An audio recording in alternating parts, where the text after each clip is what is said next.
Hey guys, today I'm going to tell you how to fix Facebook Marketplace isn't available.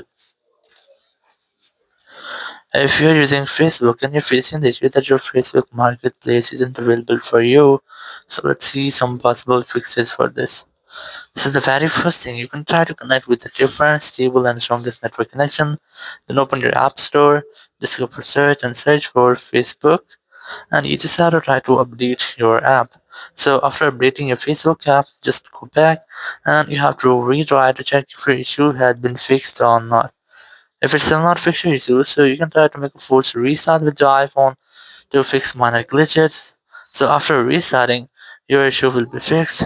Or after restarting, you have to go to your Facebook app to check if your issue has been fixed or not. If it's still not fixed your issue, so you can try to offload your app. Now to do this, simply open your settings app here, go to general, go to iPhone storage, just look for Facebook app here, and you can try to offload your app or you can also try to delete the app. So in case of offloading or deleting, if there will be any bug or any malware with your Facebook app, it will be fixed in the step and you'll not get the issue again.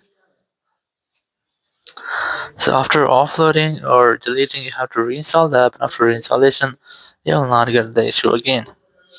Or after doing this, if you're still facing the same issue, so you have to go back and open your Facebook app.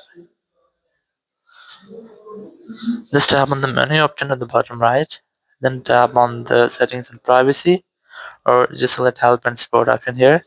Then select report a problem, then select continue to report, tap on include. Now here you have to select your marketplace. Select marketplace here, and here you have to describe your issue which is facing you. So you just have to simply describe that you're facing that Facebook Marketplace isn't available to you, or you want to fix that, or anything like that. And after that, just tap on send option, and your report will be sent to Facebook support team. So Facebook will review your report, and they'll reply you in up to 24 hours. And after that, your issue will be fixed, and you'll not get the issue again. Thank you very much for watching the video. Until next video, bye bye.